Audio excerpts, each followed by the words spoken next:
ইসলাম মানে অন্যরকম হৃদয় কাড়া আলো, ইসলাম মানে চেষ্টা করা হতে আরো ভালো, ইসলাম মানে মায় ভরা মধুর কোন ফুল, ইসলাম মানে জানা মাত্র ছেড়ে দেয়া ভুল। চারিদিকে শুনছি শুধু একটাই স্লোগান, ইসলাম ছিল ইসলাম আছে থাকবেই ইসলাম। ইসলাম ইসলাম ইসলাম ইসলাম ইসলাম ইসলাম ইসলাম ইসলাম ইসলাম ইসলাম ইসলাম ইসলাম। সারা দেশে যত শত সহস্র মাহফিল হচ্ছে, আজকের এই মাহফিল নানা কারণে অনন্য এবং একটা বিশেষ দৃষ্টান্ত স্থাপন করেছে। আজকের এই মাহফিলের অন্যতম বৈশিষ্ট্য হলো যে এই মাহফিলে গতানুগতিক মাহফিলগুলোর মতো গভীর রাত পর্যন্ত আলোচনা হয় না। এটি একটি ভালো দিক এবং একটি আদর্শ মাহফিলের অন্যতম পূর্ব শর্ত। গভীর রাত পর্যন্ত দূর দূরান্তে মাইক লাগিয়ে ওয়াজ মাহফিল আয়োজন করা কোনো আদর্শ মাহফিলের চিত্র হতে পারে না। সেই বিচারে, সেই দৃষ্টিকোণ থেকে আদ-দ্বীন ফাউন্ডেশনের আজকের এই মাহফিলটি অত্যন্ত চমৎকার এবং অসাধারণ মাহফিল। কারণ এই মাহফিলের গত 2 দিনের খবর আমি নিয়েছি এবং আজকের দিন সম্পর্কে আমি জেনেছি যে গভীর রাত পর্যন্ত এবং দূর দূরান্ত পর্যন্ত মাইক লাগিয়ে মানুষকে ডিস্টার্ব করার মতো মাহফিল এখানে হচ্ছে না। এটি একটি ভালো দিক। দ্বিতীয়ত হলো, ওয়াজ মাহফিল থেকে শুধুমাত্র ওয়াজ বা আলোচনা নয়, এখান থেকে দ্বীনি বই পুস্তক, কোরআন এবং হাদিসের আলোকে রচিত যে সমস্ত ধর্মীয় বই পুস্তক আমাদের প্রয়োজন হয়, সেই সমস্ত বইয়ের প্রয়োজন মেটাবার জন্য আপনারা জানেন এখানে 20-25টি বুক স্টলের ব্যবস্থা করা হয়েছে। বিশাল বড় বই মেলার আয়োজন করা হয়েছে। অর্থাৎ জ্ঞান বিতরণের 2টি মাধ্যম এখানে একসঙ্গে পাওয়া যাচ্ছে। আমরা কোরআন থেকে আলোচনা শুনছি, আবার কোরআন হাদিসের আলোকে রচিত বই পুস্তক আমরা সাথে নিয়ে যেতে পারছি। এটিও এই মাহফিলের একটি বিশেষ বৈশিষ্ট্য।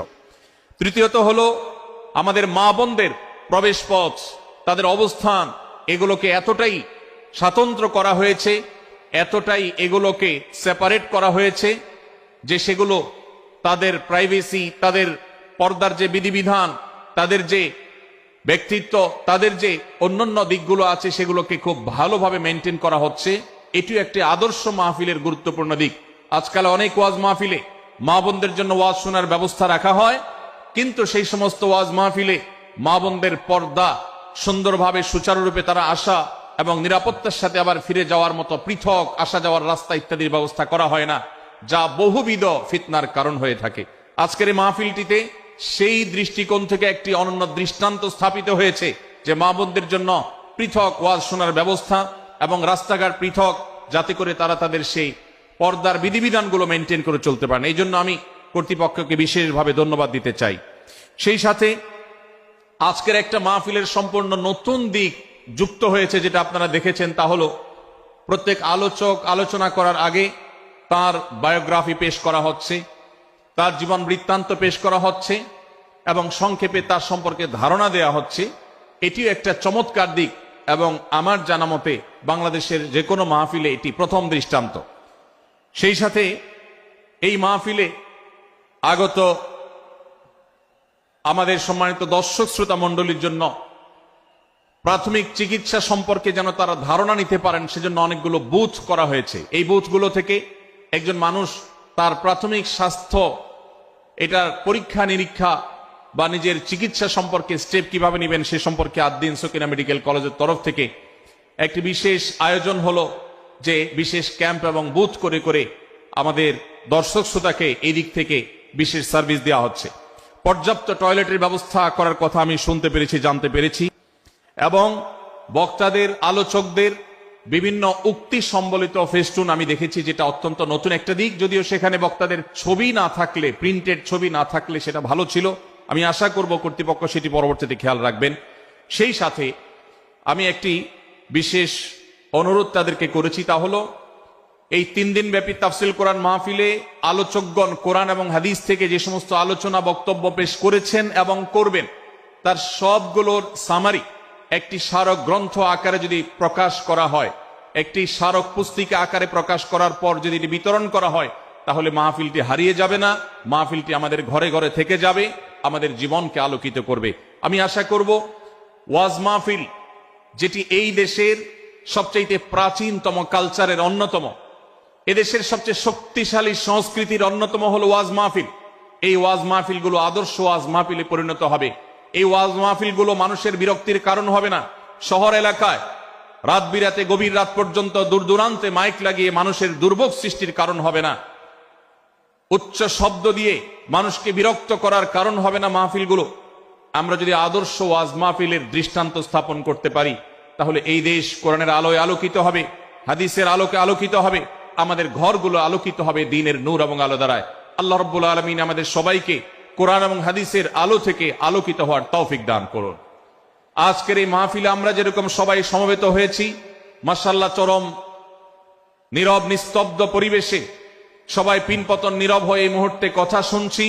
আমি আশা করব শেষ মুহূর্ত পর্যন্ত আমরা এই অবস্থা বজায় রাখবো। আরশে আজিমের মালিকের কাছে ফরিয়াদ করি, হে আল্লাহ, হে আরশের মালিক, আপনি আমাদের সবাইকে এখানে যেরকম একত্রিত হওয়ার তৌফিক দিয়েছেন, জান্নাতুল ফেরদাউসের আঙ্গিনায় প্রিয় হাবিব মুহাম্মদ মুস্তাফা সাল্লাল্লাহু আলাইহি সাল্লামের সাথে আমাদেরকে এরকম একত্র হওয়ার সমবেত হওয়ার তৌফিক দান করুন, বলুন আমিন। সম্মানিত ভাইয়েরা, আমি আপনাদের সম্মুখে কোরআনে কারীমের গুরুত্বপূর্ণ একটি সূরা, সূরা হুজরাতের একটি আয়াত তেলাওয়াত করেছি। সূরা হুজরাতের 7টি বিশেষ সামারি আপনাদের সামনে আমি তুলে ধরতে চাই। এই সূরার বিশেষ তাৎপর্য, এই সূরার যে বিশেষ বার্তা, আজ বাংলাদেশের যে সমাজ বাস্তবতা রয়েছে, সেই সমাজ বাস্তবতায় সূরাতুল হুজরাত প্রতিটি ঘরে ঘরে প্রত্যেক মুসলমানকে বারবার পাঠ করা, পুনর্পাঠ করা প্রয়োজন। আমার রব, আমার আল্লাহ যদি আমাকে শক্তি সামর্থ্য দিতেন, আমি আমার দেশের প্রত্যেক মুসলিম ভাইকে বোনকে হাত জোড় করে অনুরোধ করে অনুনয় বিনয় করে সূরাতুল হুজরাতের শুরু থেকে শেষ পর্যন্ত যে 18টি আয়াত রয়েছে, এই 18 আয়াতে ঐতিহাসিক যে 7টি বিশেষ বার্তা রয়েছে, সে বার্তাগুলো গ্রহণ করবার উদ্দেশ্যে বারবার অর্থ সহকারে সূরাতুল হুজরাত বুঝে বুঝে পড়া, এর তাফসীর দেখার, এর সামারিকে বারবার জানার জন্য আমি অনুরোধ করতাম। আল্লাহ তাআলা আমাদের সবাইকে সূরাতুল হুজরাত এর আলো দ্বারায় সবাইকে আলোকিত হওয়ার তৌফিক দান করুন।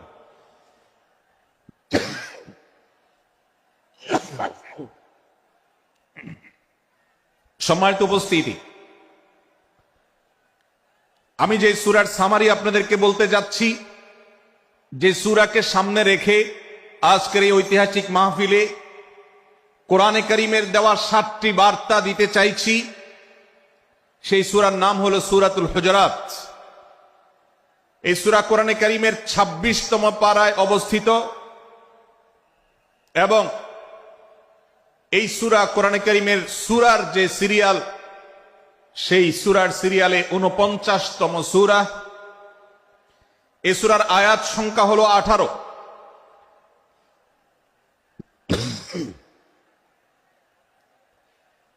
এই সূরার প্রথম থেকে 5ম আয়াত পর্যন্ত, প্রথম এই 5টি আয়াতে আল্লাহ রাব্বুল আলামিন তার প্রিয় নবী মুহাম্মদ মুস্তাফা সাল্লাল্লাহু আলাইহি ওয়াসাল্লাম, সবাই দুরূদ পড়ি, সাল্লাল্লাহু আলাইহি ওয়াসাল্লাম, প্রিয় নবীজির নাম শুনলে দুরূদ পাঠ করতে হয়, তার জন্য দোয়া করতে হয়। কারণ আল্লাহর হাবিব সাল্লাল্লাহু আলাইহি ওয়াসাল্লাম তার সমগ্র জীবনকে যে কষ্টের মধ্যে পার করেছেন, তার সমগ্র জীবনকে উৎসর্গ করেছেন, তা আপনার আমার হেদায়েতের জন্য, গোটা বিশ্ব মানবতার মুক্তির প্রয়োজনে। যিনি তার জীবনকে, যৌবনকে শেষ করে দিয়েছেন, তার সমগ্র জীবনে কখনো ভোগ উপভোগ এটিকে কখনো তিনি প্রশ্রয় দেননি, প্রাধান্য দেননি। দিনাতিপাত করেছেন অত্যন্ত কষ্টের সাথে, শত সহস্র বাধার সম্মুখীন হয়েছেন, শুধুমাত্র কিয়ামত পর্যন্ত আগত সকল মুসলিম নরনারীর কাছে যেন কোরআনের বার্তা পৌঁছে যায়, সবাই যেন হেদায়েত প্রাপ্ত হয়ে যায়, সবাই যেন মুক্তি প্রাপ্ত হয়ে যায়, সবাই যেন জান্নাতি হয়ে যায়, সবাই যেন জাহান্নাম থেকে মুক্তি লাভ করে, এই উদ্দেশ্যে তার সমগ্র জীবনকে তিনি উৎসর্গ করেছেন। আমাদের হেদায়েতের জন্য, আমাদের কল্যাণের পথে আহ্বানের জন্য, আমাদের জান্নাতে নেওয়ার জন্য, যার সমগ্র জীবনে কখনো ভোগ উপভোগকে প্রশ্রয় দেননি, কষ্টে নিপতিত হয়েছেন, তিনি চাইলে মক্কার রাজত্ব করতে পারতেন, তিনি চাইলে মক্কার সবচেয়ে ভোগী মানুষ হতে পারতেন, কিন্তু সেটা না করে তিনি যে ত্যাগের দৃষ্টান্ত স্থাপন করেছেন, প্রিয় নবী মুহাম্মদ সাল্লাল্লাহু আলাইহি সাল্লামের সেই অবদানের স্বীকৃতি স্বরূপ আমরা তার নাম যখনই শুনবো সাল্লাল্লাহু আলাইহি সাল্লাম বলে তার প্রতি আল্লাহর রহমত যেন, অনুগ্রহ যেন নাজিল হয় সেজন্য দোয়া করব। আল্লাহ তাআলা তার হাবিবকে রহমত এমনিতেই দান করবেন, আপনি আর আমি তার জন্য রহমতের দোয়া করার মধ্য দিয়ে আমরা সৌভাগ্যবান মানুষের কাতারে শামিল হতে পারবো। তো আমি যেটি বলছিলাম, সূরাতুল হুজুরাতের 1 থেকে 5 নম্বর আয়াত পর্যন্ত এই 5টি আয়াতে আল্লাহ রাব্বুল আলামিন প্রিয় নবী সাল্লাল্লাহু আলাইহি সাল্লামের সাথে আদব এবং শিষ্টাচারের শিক্ষা দিয়েছেন মানব জাতিকে। এবং আল্লাহ রাব্বুল আলামিন ঈমানদারদেরকে পরম মায়ার সাথে ডেকে, ইয়া আইয়ুহাল্লাযীনা আমানু, হে ঈমানদারগণ, এই ডাকে আল্লাহ তাআলা ডেকে বলেছেন, লা তুকাদ্দিমু বাইনা ইয়াদাইল্লাহি ওয়া রাসূলিহি, তোমরা আল্লাহ এবং তার রাসূলের সামনে আগ বেড়ে কোনো কথা বলবে না, আগ বেড়ে কোনো কাজ করবে না। একজন ঈমানদার, একজন মুসলমান, তার এই শিষ্টাচারের শিক্ষা তার জীবনে ধারণ করতে হবে।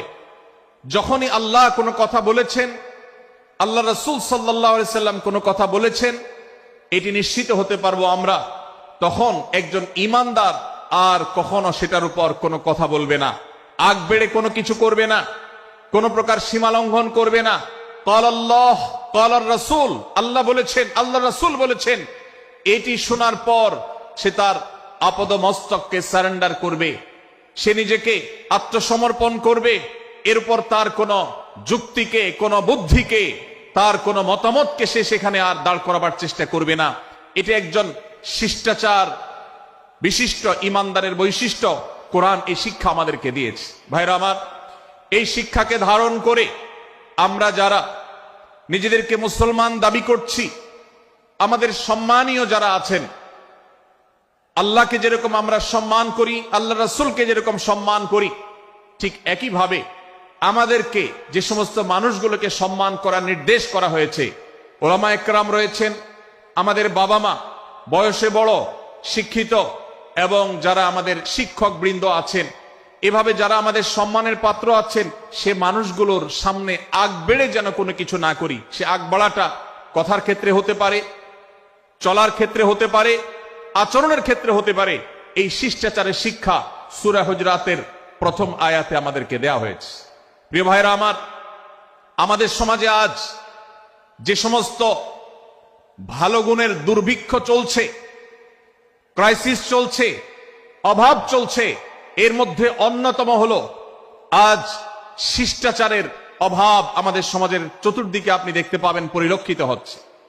আমাদের শিশু থেকে নিয়ে কিশোর, যুবক থেকে নিয়ে মধ্যবয়স্ক, সকল শ্রেণী মানুষের মধ্যে আজ আদব এবং শিষ্টাচারের ভয়াবহ অভাব আমরা দেখতে পাচ্ছি।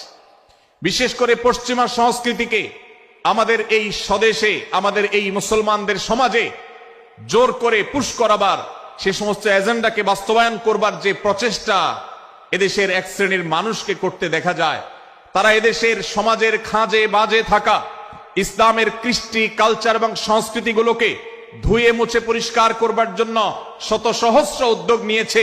আমাদেরকে কোরআনের শিক্ষা ধারণ করে, কোরআনের শিক্ষাকে প্রচার করে, কোরআনের শিক্ষাকে প্রতিষ্ঠিত করে ব্যক্তির মধ্যে, ঘরে, পরিবারে, সমাজে, রাষ্ট্রে, সংবিধানে, আইনে, সংসদে, সর্বত্র কোরআনের শিক্ষাকে বাস্তবায়ন করে সেই সমস্ত বিন্দেশী অপসংস্কৃতি চাপিয়ে দেওয়ার ষড়যন্ত্রকে মোকাবেলা করতে হবে ইনশাআল্লাহ। ভাইরা আমার, আর সেজন্য সূরা হুজুরাতের এই শিষ্টাচারের শিক্ষা আমাদের জীবনে খুবই গুরুত্বপূর্ণ। আমরা যখনই কোনো সম্মানীয় ব্যক্তির কাছে আমরা থাকব, তাদের কথার উপরে কথা বলা, তাদের সাথে তর্ক করা, তাদের সামনে আগ বেড়ে কথা বলা, এমনকি তারা যখন চলবেন তাদের সামনে সামনে হাঁটা, এই সবগুলো কোরআনের এই শিষ্টাচারের যে শিক্ষা আছে এর পরিপন্থী। প্রিয় নবী সাল্লাল্লাহু আলাইহি সাল্লামের সময়কার একটি ঘটনা। এক ব্যক্তি তার বাবার সাথে হেঁটে যাচ্ছিলেন, বোঝা যাচ্ছিল না যে তাদের মধ্যে বাবাকে সন্তানকে। অনেক সময় বাপ সন্তানের বাহ্যিকভাবে দেখে বোঝা যায় না, এরকম কোন কোন ক্ষেত্রে হয়। জিজ্ঞেস করা হলো তাদেরকে, তোমাদের মধ্যে বাবাকে সন্তানকে? বলা হলো যে অমুক বাবা অমুক সন্তান। তখন নির্দেশনা দেওয়া হলো যে সন্তান তার হাঁটা এবং চলার মধ্য দিয়ে এই বিনয়ের প্রকাশ ঘটাতে হবে, আনুগত্যের প্রকাশ ঘটাতে হবে, সম্মান এবং শ্রদ্ধার প্রদর্শন করতে হবে, যার মধ্য দিয়ে বোঝা যায় যে কে সন্তান আর কে বাবা। এর জন্য জিজ্ঞেস করতে না হয়। আজ আমাদের যারা তরুণ আছি, আমরা যুবক আছি, আমরা অনেকেই পশ্চিমা সংস্কৃতি দ্বারা প্রভাবিত হয়ে আমরা শিষ্টাচারের এই গণ্ডি এবং সীমানা পার হয়ে চলে গেছি। কোরআন আমাদেরকে শিষ্টাচারের শিক্ষা দিচ্ছে যে আমরা সিনিয়রদের সামনে বিনয়ের সাথে আচরণ করব, তাদের সামনে সামনে চলা থেকে বিরত থাকব, যথাসম্ভব তাদেরকে অনুসরণ করার চেষ্টা করব, তাদের সাথে কথা হবে, তাদের আগ বেড়ে কথা হবে না, তাদের কোনো জিজ্ঞাসা থাকলে সেটার উত্তর হবে বিনয়ের সাথে। এই শিষ্টাচারের শিক্ষা আমাদেরকে দেয়া হয়েছে। এবং একইভাবে সূরা হুজুরাতের প্রথম বার্তার মধ্যে নবী সাল্লাল্লাহু আলাইহি সাল্লামের সাথে আরেকটি শিষ্টাচার শেখানো হয়েছে, তা হলো আল্লাহ রাব্বুল আলামিন আমাদের কণ্ঠকে, আমাদের আওয়াজকে, আমাদের কথাকে নবী সাল্লাল্লাহু আলাইহি সাল্লামের কথার চাইতে যেন আগ বেড়ে না যায়, তার চাইতে যেন উঁচু কণ্ঠে আমরা কথা না বলি, তার চাইতে যেন উচ্চ স্বরে কথা না বলি, সেই শিক্ষা দিয়েছেন। সেই শিষ্টাচারের শিক্ষা আমাদেরকে দেওয়া হয়েছে। ভাইরা আমার, প্রিয় নবী সাল্লাল্লাহু আলাইহি সাল্লামের সাহাবীরা নবী সাল্লাল্লাহু আলাইহি সাল্লামের প্রতি আদব এবং শিষ্টাচার এত বেশি প্রদর্শন করতেন যে নবী করিম সাল্লাল্লাহু আলাইহি সাল্লামের প্রতি এই শিষ্টাচারের কথা যখন বলা হয়, সাহাবীরা অনেকে নবী করিম সাল্লাল্লাহু আলাইহি সাল্লামের সাথে কথা বলতে রীতিমতো ইতস্তত বোধ করছিলেন যে কিভাবে কথা বলবো, না জানে জোরে হয়ে যায় এবং তাতে না জানে আমি বেয়াদবের কাতারে শামিল হয়ে যাই, শিষ্টাচার বহির্ভূত কাজ করে ফেলি। এবং আল্লাহ তাআলা যে সতর্কীকরণ করেছেন সূরা হুজুরাতের এই 1 থেকে 5 নম্বর আয়াতের মধ্যে, তার আওতায় আমি না জানে পড়ে যাই। তখন সাহাবায়ে কেরাম বিনয় এবং বিনম্রতা অবলম্বন করেছেন এবং তারা একরকম বিপাকে পড়ে গেছেন। এতটা তারা সভ্য ছিলেন, এতটা তারা নম্র ছিলেন, এতটা তারা বিনম্র আচরণ করতেন নবীজির সাথে। ভাইরা আমার, এই বিষয়টিও আমরা শুধুমাত্র আমাদের প্রিয় নবীজির জন্য নয়, এটি আমাদের মা বাবা, আমাদের সম্মানের পাত্র যারা আছেন, আমাদের বয়সে যারা সিনিয়র আছেন, তাদের সামনে কথা বলার সময় আমরা মেনটেন করে চলবো। অর্থাৎ আমরা উচ্চ কণ্ঠে তাদের সামনে কথা বলবো না। এই মাহফিলে এখনো শত শত হাজারো মানুষ হয়তো এমন আছেন যারা মায়ের সামনে, বাবার সামনে, বড় ভাইয়ের সামনে, শিক্ষকের সামনে, সিনিয়রদের সামনে, মুরব্বীদের সামনে, ওলামাদের সামনে উচ্চ কণ্ঠে কথা বলেন। প্রিয় ভাইরা আমার, আমরা মুসলমানদের সন্তান, আমরা মুহাম্মদ সাল্লাল্লাহু আলাইহি সাল্লামের উম্মত, আমরা আবু বকর, ওমর, ওসমান, আলী রাদিয়াল্লাহু আজমাইনের অনুসারী, আমরা কোরআনের অনুসারী। কোরআনের অনুসারী কখনো বেয়াদব হতে পারে? কোরআনের অনুসারী কখনো বেয়াদব হতে পারে? কোরআন যে শিষ্টাচারের শিক্ষা দিয়েছে, এই শিক্ষা আজ আমাদের মধ্যে ধারণ করতে হবে, আমাদের সন্তানদের শেখাতে হবে, আমাদের ঘরে ঘরে এই শিক্ষা চর্চা করতে হবে, আমাদের সমাজে এটিকে প্রতিষ্ঠিত করতে হবে। পশ্চিমা সংস্কৃতির যে ছোবল, সে ছোবল আমাদের সন্তানদেরকে আজকাল অনেক ক্ষেত্রে বেয়াদবে পরিণত করছে, তাদের অনেক সময় শিষ্টাচার থেকে বের করে দিচ্ছে। তারা কখনো স্বাধীনতার নামে, কখনো মত প্রকাশের নামে, কখনো বিভিন্ন নামে তারা কিন্তু হারিয়ে যাচ্ছে। আজকের এই বাস্তবতাকে উপলব্ধি করে সূরা হুজুরাতের 1 থেকে 5 নম্বর আয়াত এর শিক্ষাকে আমাদের মধ্যে ধারণ করতে হবে। আল্লাহ তাআলা আমাদের সবাইকে সেই তৌফিক দান করুন। ভাইরা আমার, সূরা হুজুরাতের প্রথম বার্তা প্রিয় নবী সাল্লাল্লাহু আলাইহি সাল্লামের সাথে শিষ্টাচার, আল্লাহ এবং তার রাসূলের সামনে, আল্লাহ এবং তার রাসূলের সামনে আগ বেড়ে কোনো কথা না বলা, আগ বেড়ে কোনো আচরণ না করা, এটা তার প্রতি শিষ্টাচারের অংশ। এবং আল্লাহ রাসূলের সামনে উচ্চ কণ্ঠে জোরে কথা না বলা, এটাও তার প্রতি শিষ্টাচারের অংশ। আল্লাহ তাআলা আমাদেরকে এই শিষ্টাচার আমাদের জীবনের প্রত্যেকটা পদে পদে ধারণ করার তৌফিক দান করুন, বলুন আমিন। ভাইরা আমার, সূরা হুজুরাতের দ্বিতীয় যে শিক্ষা, সেই শিক্ষাটা বর্ণিত হয়েছে এই সূরার 6 থেকে 8 নম্বর আয়াত। 6 থেকে 8 নম্বর এই আয়াতের মধ্যে আল্লাহ রাব্বুল আলামিন আমাদেরকে দ্বিতীয় শিক্ষা দিয়েছেন, ঈমানদার কখনো কোনো কথা বলার আগে সেই কথা সত্য কিনা, বাস্তব কিনা সেটি যাচাই বাছাই না করে বলবে না। ঈমানদার কখনো গুজবে কান দিবে না। ঈমানদার কখনো শোনা কথার উপরে ভিত্তি করে কোনো সিদ্ধান্ত গ্রহণ করবে না। এই শিক্ষাটাও আজকের বাস্তবতার আলোকে আমাদের সমাজের জন্য অত্যন্ত গুরুত্বপূর্ণ এবং প্রয়োজনীয়। প্রিয় ভাইরা আমার, আমাদের চতুর্পাশে যদি আমরা তাকাই, আমরা দেখতে পাবো ফেসবুকে আজকাল কোন তথ্য উপাত্ত পেলে সেটার পরখ করা ছাড়া, যাচাই বাছাই করা ছাড়া, সত্য অসত্য নিরূপণ করা ছাড়া আমরা অনেকে সেটার প্রচার প্রচারণা নেমে যাই। আমরা অনেকে সেটার শেয়ার দেওয়া শুরু করে দেই। আমরা অনেকে এটার উপর ভিত্তি করে অনেককে নিন্দা মন্দ করা শুরু করে দেই। এমনকি আজ আমরা যেই জায়গায় দাঁড়িয়ে আছি, বাংলাদেশের যে সামাজিক বাস্তবতা, সেই বাস্তবতার আলোকে বলা যায় অনেক সময় অনেক ব্যক্তিকে সমাজে মিডিয়ার মাধ্যমে নানাভাবে হয়রানি করে তাকে খারাপ মানুষ হিসাবে, কালপ্রিট হিসাবে দেখানো হয়, অথচ তার দোষ, যে সমস্ত দোষের কথা তাকে বলা হয়, যে সমস্ত দোষে তাকে দোষী বানানো হয়, সে সমস্ত দোষ থেকে তিনি শত সহস্র গুণ পবিত্র এবং পরিচ্ছন্ন। ভাইরা আমার, আজকের এই বাস্তবতায় আমাদেরকে বিশেষ করে লক্ষ্য রাখতে হবে যে আমরা যেই কোনো মূল্যে, যেই কোনো ভাবে যেন কোন প্রকার গুজবে কান না দেই, আমরা যেন গুজব থেকে বেঁচে থাকি। আল্লাহ তাআলা আমাদেরকে তৌফিক দান করুন। ভাই, এদিকে অনেক বেশি বাঁশির আওয়াজ শোনা যাচ্ছে। স্বেচ্ছাসেবকরা বাঁশির আওয়াজ দেওয়া ছাড়া আপনারা ভলান্টিয়ারি করুন। এত বেশি বাঁশির আওয়াজ আসছে যে কথা বলা কঠিন হয়ে যাচ্ছে। অনুগ্রহ করে বাঁশির আওয়াজ কম করে আপনারা ভলান্টিয়ারি করুন। এখনো অনেক বাঁশির আওয়াজ শোনা যাচ্ছে, বাঁশির আওয়াজগুলো বন্ধ করুন। মাশাআল্লাহ, এখন বন্ধ হয়েছে। আমরা মেহেরবানি করে বাম পাশের থেকে কিছুটা আওয়াজ পাচ্ছি, একটু নীরব নিস্তব্ধ হওয়ার জন্য অনুরোধ করছি। একটু নীরব নিস্তব্ধ না হলে কথা বলা যাবে না। অনুগ্রহ করে আমরা একটু সহযোগিতা করি এবং সবাই নীরব থাকি। ভলান্টিয়াররা অপ্রয়োজনে বাঁশির আওয়াজ দিবেন না, অপ্রয়োজনে বাঁশির আওয়াজ দিবেন না। আমাদের দেশে শব্দ দূষণ, শব্দ সন্ত্রাস, এটা এদেশের কমন কালচার হয়ে গেছে। রাস্তা যাবেন, প্রয়োজনে অপ্রয়োজনে গাড়ির হর্ন বাজাবে। যে কোনো প্রোগ্রামে যাবেন, প্রয়োজনে অপ্রয়োজনে বাঁশি বাজানো হবে। কদিন আগে 31st নাইট গেছে, আপনারা দেখেছেন। এত প্রচার প্রচারণা, এত সতর্কীকরণের পরেও, আইন শৃঙ্খলা রক্ষাকারী বাহিনী এত সতর্ক থাকার পরেও আপনারা দেখেছেন এক শ্রেণীর বুদ্ধি প্রতিবন্ধীরা তারা 31st নাইট উদযাপনের নামে শব্দ সন্ত্রাস করেছে। শত শত হাজারো মানুষের কষ্টের কারণ হয়েছে। প্রিয় ভাইরা আমার, ধর্ম হোক আর রাজনীতি, বিনোদন হোক আর আনন্দ হোক, যেই কোনো নামে যদি শব্দ সন্ত্রাস সৃষ্টি করে বা অতিরিক্ত শব্দ দূষণ করে, শব্দ সৃষ্টি করে মানুষকে অতিষ্ঠ করার কারণ হয়, সেটা কোনো সভ্য সমাজের দৃশ্য হতে পারে না।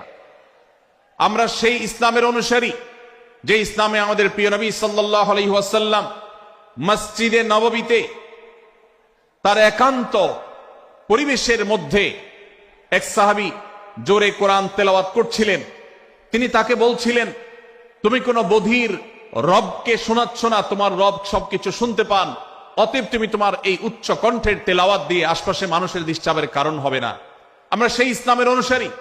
অতএব ওয়াজ মাহফিলের মাধ্যমেও যাতে কোনো মানুষ অতিষ্ঠ না হয়, মাইক ব্যবস্থাপনা সেভাবে করাটা মাহফিল কর্তৃপক্ষের যেমন কর্তব্য, ঠিক একইভাবে রাজনৈতিক সভা সমাবেশের নামে কিংবা বিয়ে বিনোদনের নামে যদি শব্দ সন্ত্রাস করা হয়, শব্দ দূষণ করা হয়, অতিরিক্ত শব্দ এর মাধ্যমে যদি মানুষকে অতিষ্ঠ করা হয়, তাহলে সেটি কখনো কোনো সভ্য সমাজের কাজ হতে পারে না। প্রিয় ভাইরা, এই জন্য আপনারা যারা তরুণ আছেন বয়সে, আপনাদেরকে আমি অনুরোধ করতে চাই, বিবাহ অনুষ্ঠানকে কেন্দ্র করে, আকিকাকে কেন্দ্র করে, নানা অনুষ্ঠানকে কেন্দ্র করে যে শব্দ সন্ত্রাস আমাদের দেশে হয়, এটি আমাদেরকে থামাতে হবে ইনশাআল্লাহ। আমরা যদি সবাই সজাগ হয়ে যাই, আমরা যদি সবাই সতর্ক হয়ে সচেতন হই, ইনশাআল্লাহ এই যে শব্দ দিয়ে মানুষকে কষ্ট দেওয়ার অপসংস্কৃতি, বিশেষ করে ভিনদেশী যে অপসংস্কৃতি আমদানি করা হয়েছে, এই অত্যাচার এদেশে থামাতে হবে ইনশাআল্লাহ। আল্লাহ আমাদের সবাইকে তৌফিক দান করুন। ভাইরা আমার, আমরা আমাদের আশেপাশে কোনো তরুণরা যদি এরকম শব্দ করে, গান বাজিয়ে অন্য মানুষকে অতিষ্ঠ করে, ঈদের সময় দেখা যায় বিশেষ করে সে সমস্ত যুবকদেরকে কাউন্সিলিং করতে হবে, তাদেরকে বোঝাতে হবে যে তোমার আনন্দ কখনো আরেকজনের বেদনার কারণ হতে পারে না। বহু হার্টের রোগী আছেন, বহু অসুস্থ মানুষ আছেন, বহু ছোট শিশু আছে যাদের কষ্টের কারণ হয়, বিধায় আমরা কখনো আমাদের শব্দ দিয়ে কাউকে কষ্ট হতে দিব না। আল্লাহ আমাদের সবাইকে তৌফিক দান করুন। মাশাআল্লাহ, অনেকটা নীরব নিস্তব্ধ হয়েছে। আমি যে জায়গাটা ছিলাম আবার সেখানে ফিরে যাই। সূরা হুজুরাতের দ্বিতীয় শিক্ষার কথা বলছিলাম ভাইরা। 6 থেকে 8 নম্বর আয়াত যদি আপনি পাঠ করেন সূরা হুজুরাতের, আপনি দেখতে পাবেন সেখানে আল্লাহ রাব্বুল আলামিন ঈমানদারদেরকে যেই কোনো সংবাদ, যে কোনো তথ্য, বিশেষ করে অনির্ভরযোগ্য সূত্র থেকে যখন পাবে, ফাসিক থেকে যখন শুনবে, যার ভিতরে আল্লাহর ভয় নাই সেরকম মানুষ থেকে যখন পাবে, সেই সংবাদ তথ্য উপাত্ত যাচাই করা ছাড়া সেই সংবাদ যেন বলে না বেড়ায়। আপনি শহরে যান কিংবা গ্রামে, শিক্ষিত দেখুন কিংবা অশিক্ষিত, সর্বশ্রেণীর মানুষের মধ্যে আজ এই ব্যাধি দেখতে পাবেন চরম আকার ধারণ করেছে।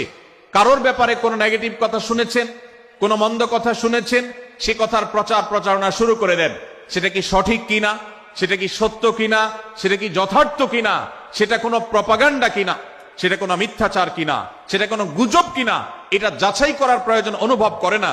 অথচ আমরা সেই মুহাম্মদ সাল্লাল্লাহু আলাইহি সাল্লামের উম্মত, যে মুহাম্মদ সাল্লাল্লাহু আলাইহি সাল্লাম আমাদেরকে সতর্ক করেছেন, কাফা বিল মারই কাযিবান আন ইউহাদ্দিসা বিকুল্লি মা সামিআ, কোন ব্যক্তি যা শুনে সেটাই যদি বলে বেড়ায়, তথ্য উপাত্ত যাচাই না করে, সেটাকে ভালো করে যাচাই বাছাই না করে, সেটাকে অনুসন্ধান না করে, সত্য সত্য নিরূপণ করবার চেষ্টা না করে, তাহলে সে মিথ্যাবাদী হওয়ার জন্য যথেষ্ট।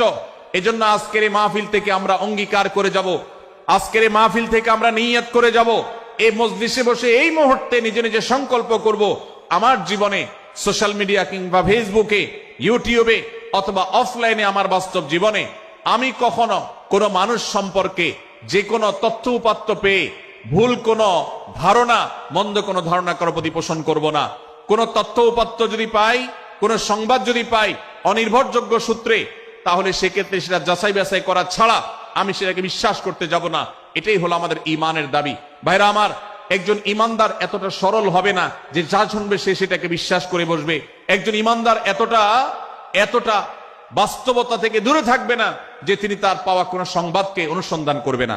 আল্লাহ তাআলা আমাদের সবাইকে সূরা হুজুরাতের এই দ্বিতীয় শিক্ষাটাকে আমাদের জীবনে ভালো করে ধারণ করার তৌফিক দান করুন। আল্লাহ বলেছেন, ইয়া আইয়ুহাল্লাযীনা আমানু, হে ঈমানদারেরা, ইন জাআকুম ফাসিকুম বিনাবাইন ফাতাবায়ানু, তোমাদের কাছে কোন ফাসিক, যার মধ্যে আল্লাহর ভয় নেই, এরকম কোন মানুষ যদি কোন সংবাদ উপস্থাপন করে, এমনকি গণমাধ্যমেও যদি কোনো সংবাদ প্রচারিত হয়, সংবাদদাতার মধ্যে যদি আল্লাহর ভয় না থাকে, সে যদি টাকার বিনিময়ে কারোর চরিত্র হনন করতে পারে, সে যদি অ্যাডভার্টাইজ পেয়ে কোনো কোম্পানির হয়ে দালালি করতে গিয়ে অন্য কারোর বিরুদ্ধে কোনো মিথ্যাচার করে, সে যদি বিদেশিদের এজেন্ডা বাস্তবায়ন করতে গিয়ে আলেম সমাজের চরিত্রকে কলঙ্কিত করে, কোন ভালো মানুষকে দোষী হিসাবে সাব্যস্ত করে, তো আল্লাহ তাআলা আমাদেরকে সতর্ক করেছেন, ফাতাবায়ানু, সেই সংবাদ সত্য কিনা আমাদেরকে যাচাই করতে হবে। আন তুসিবু কওমান বিজাহালাহ ফাতুসবিহু আলা মা ফাআলতুম নাদিমিন, যদি আমরা যাচাই বাছাই না করে যা শুনি সেটাকে বিশ্বাস করতে থাকি, তাহলে আমরা এক সময় লজ্জিত হতে হবে, অনুতপ্ত হতে হবে আমাদের এই ভুল অবস্থানের কারণে।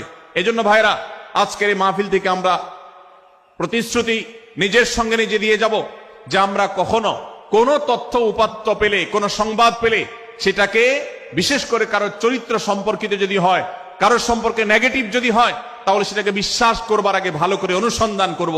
যতক্ষণ আমি নিশ্চিত না হব ততক্ষণ পর্যন্ত সেটার প্রচার করব না। আল্লাহ তাআলা আমাদের সবাইকে কোরআনের এই শিক্ষাটাও আমাদের জীবনে ধারণ করবার তৌফিক দান করুন। ভাইরা আমার, তৃতীয় যে শিক্ষা সূরা হুজুরাতের, সেটি হলো আল্লাহ রাব্বুল আলামিন সূরা হুজুরাতের 9 এবং 10 নম্বর আয়াতে ঈমানদারদের মধ্যে যদি কখনো মতভিন্নতা, মতপার্থক্য, যে এটা যদি মারামারিতে পরিণত হয়, ঈমানদারদের মধ্যে যদি কখনো দুই পক্ষ গন্ডগোল এবং ফাসাদের মধ্যে লিপ্ত হয়ে যাওয়ার মতো দৃশ্যের অবতারণা হয়, তাহলে আমরা যেন আমাদের মুসলমান ভাইদের ঘর পোড়ার মধ্যে আলু পোড়া দিতে না যাই। আমরা যেন আমাদের মুসলমান ভাইদের মধ্যকার বিভেদকে আরো বৃদ্ধি করতে সহায়তা না করি। আমরা যেন মীমাংসার পথ অবলম্বন করি। আমরা যেন তাদের মধ্যকার সম্পর্কের যে অবনতি হয়েছে সেটাকে দূর করবার চেষ্টা করি। আল্লাহ রাব্বুল আলামিন এই নির্দেশ দিতে গিয়ে বলেছেন, ওয়া ইন তাইফাতানি মিনাল মুমিনিনা ইকতাতালু, যদি ইমানদারদের দুটি দল, দুটি গ্রুপ নিজেদের মধ্যে মারামারিতে লিপ্ত হয়ে যায়, ফাসলিহু বাইনাহুমা, তাহলে তোমরা সেই বিবাদমান দুটি দলকে মীমাংসা করবার চেষ্টা করবে। আজ আমাদের মধ্যে এরকম বহু বিষয়কে কেন্দ্র করে মুসলমানদের মধ্যে অনেক সময় মুখোমুখি অবস্থান আমরা দেখতে পাই, যা দুর্ভাগ্যজনক, যা হওয়ার কথা ছিল না। এমনকি জাগতিক বিষয়ে যেমন হয়, ধর্মের নামে, ইসলামের নামে আজ আমরা হাজার হাজার টুকরা হয়েছি। আজ গোটা বিশ্বে আমাদের মুসলমানদের যে অবস্থান দুর্বল হয়েছে, এর অন্যতম প্রধান কারণ হলো আমাদের অনৈক্য। আমরা যদি আজ আহলে কিবলা, আহলে সুন্নাহ ওয়াল জামাআতের অনুসারীরা নানান মত এবং পথের অনুসারী হওয়া সত্ত্বেও, নানান থট এবং পন্থার অনুসারী হওয়া সত্ত্বেও, আমরা যদি মৌলিক বিষয়গুলোর উপর সবাই ঐক্যবদ্ধ থাকতাম, আমরা যদি আল্লাহ তাআলার দেওয়া ইত্তিহাদ মাল ইখতিলাফ, বৈচিত্র্যময় ঐক্য, বিভিন্ন বিষয় মতভিন্ন থাকা সত্ত্বেও মৌলিক বিষয়ে ঐক্যমতে আমরা যদি থাকতে পারতাম, আমাদের মধ্যে যদি মুসলিম ভ্রাতৃত্ববোধ থাকতো, আমাদের মধ্যে যদি বলয় ভিত্তিক যে দেয়াল আর প্রাচীরগুলো আছে সেগুলো যদি না থাকতো, তাহলে আজ বাংলাদেশের বাস্তবতা হলো, বাংলাদেশে আল্লাহর কোরআন, আল্লাহ রাসূল সাল্লাল্লাহু আলাইহি ওয়াসাল্লামের হাদিসের আলোকে বাংলাদেশ আজ অটোমেটিক পরিচালিত হতো, ঠিক কিনা বলেন? আমরা যদি আজ ঐক্যবদ্ধ থাকতাম, তাহলে এদেশের হাতে গোনা যাবে এরকম স্বল্প সংখ্যক নাস্তিকেরা, ইসলাম এবং মুসলমানদের শত্রুরা, তারা আমাদেরকে নিয়ে তারা আজ যে খেলা খেলছে, আমাদেরকে যে তারা শাসন করছে, আমাদেরকে যে তারা তাদের অধীনস্থ করে রাখছে, আমাদের উপরে যে আজ ভিনদেশি কালচার চাপিয়ে দিচ্ছে, আমাদের উপরে তারা যে আজ কর্তৃত্ব করছে, আমাদেরকে আজ টুকরা টুকরা করছে, এই দুঃসাহস তারা কোনোদিন দেখাতে পারতো না যদি আমরা ঐক্যবদ্ধ থাকতাম। ভাইরা আমার, এই জন্য আমরা সব বিষয়ে সবাই একমত হব না। আজকের এই মাহফিলে যত মানুষ এসেছেন সবাই সব বিষয়ে একমত নন। এমনকি আজকের এই মাহফিল কর্তৃপক্ষ যে আয়োজন করছেন 3 দিন ব্যাপী, এই মাহফিলে আপনারা দেখেছেন এখানে কওমি এবং আলিয়া উভয় জায়গা থেকে বক্তা নির্বাচন করা হয়েছে, অসাধারণ সমন্বয় করা হয়েছে। এটি একটি ঐক্যের বার্তা। আমরা আশা করব মাঠ পর্যায়ে আমরা যারা কাজ করব, আমরা প্রত্যেকে আমাদের অন্য মতের, ভিন্ন মতের যে সমস্ত মুসলমান ভাইরা আছেন, তার সাথে আপনার কোনো থটগত মত পার্থক্য থাকতে পারে, চিন্তাগত কোনো ভিন্ন মত থাকতে পারে, কিন্তু দিন শেষে তিনি আপনার মুসলমান ভাই। তার আল্লাহ আর আপনার আল্লাহ এক, তার রাসূল এবং আপনার রাসূল এক, তার কিবলা এবং আপনার কিবলা এক, তার কোরআন আর আপনার কোরআন এক, তার নামাজ আর আপনার নামাজ এক, তার রোজা আর আপনার রোজা এক, তার যাকাত এবং আপনার যাকাত এক, তার সাথে আপনার মোটা এবং মৌলিক বিষয়ে কোনো মত পার্থক্য নাই। অতএব ছোটখাটো বিষয়কে কেন্দ্র করে আপনি যদি তাকে আপনার প্রতিপক্ষ মনে করেন, আপনি যদি তাকে আপনার শত্রু মনে করেন, এটা হবে আপনার ইসলামের জন্য, আপনার জন্য, এদেশের মুসলমানদের জন্য সবচেয়ে বড় ভুল।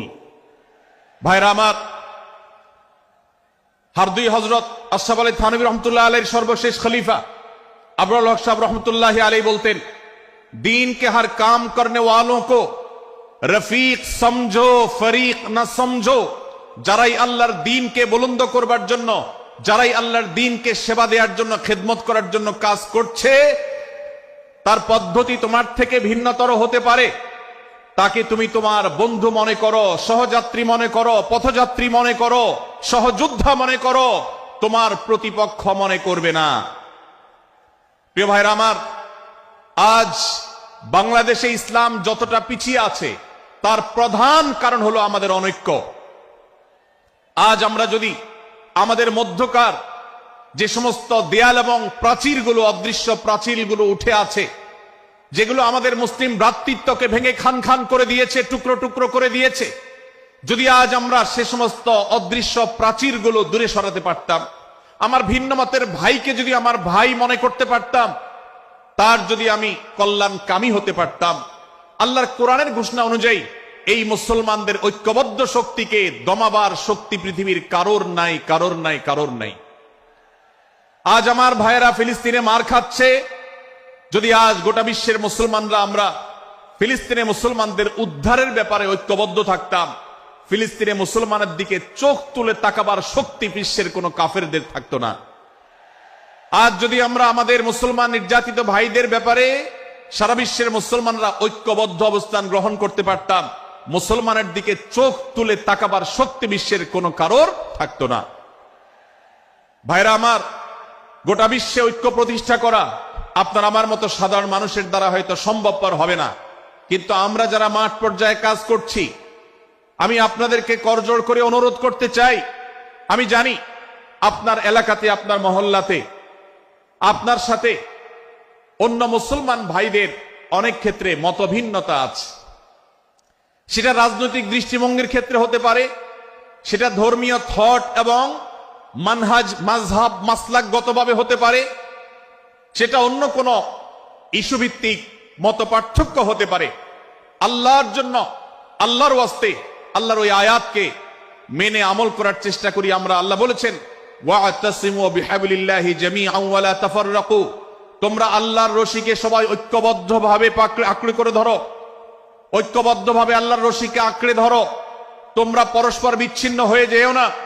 আমরা অনেক ফরজের কথা শুনেছি, নামাজ রোজা ফরজ আমরা জানি, বাবা মার প্রতি সদ্ব্যবহার করার ফরজের কথা আমরা জানি, আত্মীয়তার সাথে সুসম্পর্ক, আত্মীয়তার বন্ধন রক্ষার কথা আমরা জানি, ফরজ হওয়ার কথা জানি, কিন্তু মুসলমানদের ঐক্যবদ্ধ থাকতে হবে এই ফরজের কথা আমরা অনেকেই জানি না। ভাইরা আমার, মুসলমানদেরকে আল্লাহ রাব্বুল আলামিন ঐক্যবদ্ধ থাকার নির্দেশ দিয়েছেন। এই ঐক্যটা এর মানে এই নয় যে সবাই এক মতের হয়ে যাবে সব বিষয়ে। বিভিন্ন বিষয়ে আমাদের মধ্যে মত পার্থক্য থাকবে, তারপরে আমরা একে অন্যের সহযোদ্ধা হব, সহযাত্রী হব, আমরা একে অন্যের কল্যাণকামী হব, একে অন্যের ভালো চাইবো। আমার ভিন্ন মতের মুসলমানের কোনো ক্ষতিতে আমি খুশি হব না, তার ক্ষতিতে আমি কষ্ট পাবো, তার সাফল্যকে আমি এনজয় করব, আনন্দিত হব। এটা যদি করতে না পারি তো আমি কখনো খালেস এবং সাচ্চা মুসলমান হতে পারলাম না। আল্লাহ তাআলা আমাদের অন্তরগুলোকে উদার করে দিন, ব্রড করে দিন, প্রশস্ত করে দিন, বড় করে দিন, উম্মার ঐক্যের প্রয়াসী হওয়ার তৌফিক দান করুন বলুন আমিন। ভাইরা আমার, আমরা মহল্লায় মহল্লায়, এলাকায় এলাকায়, মসজিদে মসজিদে, আমাদের নিজস্ব বলয়ে, নিজস্ব অঙ্গনে আমরা চেষ্টা করব ভিন্ন ভিন্ন মতের মুসলিম ভাইকেও আমার ভাই হিসাবে আঁকড়ে ধরার, আপন করার। ডক্টর খন্দকার আব্দুল্লাহ জাহাঙ্গীর রাহিমাহুল্লাহ এই অঞ্চলের সন্তান। তিনি বলতেন, বেদাতে লিপ্ত কোন মুসলমান, তার ব্যাপারেও আমি মনে করি আমার ভাই ভুলের মধ্যে আছেন, তার ব্যাপারে আমার মায়া মমতা কাজ করে, আমি তার কল্যাণকামী, তাকে আমার ভাই মনে করি। ঠিক একইভাবে আমার কোন মুসলমান ভাইয়ের সাথে যদি আমার ভিন্ন মতের কারণে আমার মনে হয় যে তিনি ভুল পথে আছেন, তারপর তাকে আমি শত্রু ভাববো না, তার অকল্যাণ আমি চাইবো না। আজ বাংলাদেশের বাস্তবতায় যদি আমরা তাকাই, দেখতে পারবো ইসলাম এবং মুসলমানদের যত শত্রু আছে, আমরা দেখেছি গত কয়েক যুগ ধরে তাদের নিজেদের মধ্যে হাজারো বিভক্তি, হাজারো মত পার্থক্য থাকা সত্ত্বেও মুসলমানদের শত্রুতা করার ব্যাপারে তারা সবাই ঐক্যবদ্ধ। অথচ আমরা মুসলমানরা আমাদের আল্লাহ, আমাদের রাসূল, আমাদের কোরআন, আমাদের কিবলা, আমাদের সবকিছু এক হওয়া সত্ত্বেও ছোটখাটো বিষয়কে নিয়ে আমরা আমাদের মধ্যকার বিভেদের প্রাচীরগুলোকে দাঁড় করিয়ে রেখেছি, যার কারণে আমরা গোটা বিশ্বে যেমন মার খাচ্ছি, আমাদের এই প্রিয় মাতৃভূমিতেও আমরা সংখ্যায় সবচেয়ে বেশি হয়েও আমরা কালচারালি মাইনরিটি হয়ে আছি, সংস্কৃতিতে আমরা সংখ্যালঘু হয়ে আছি।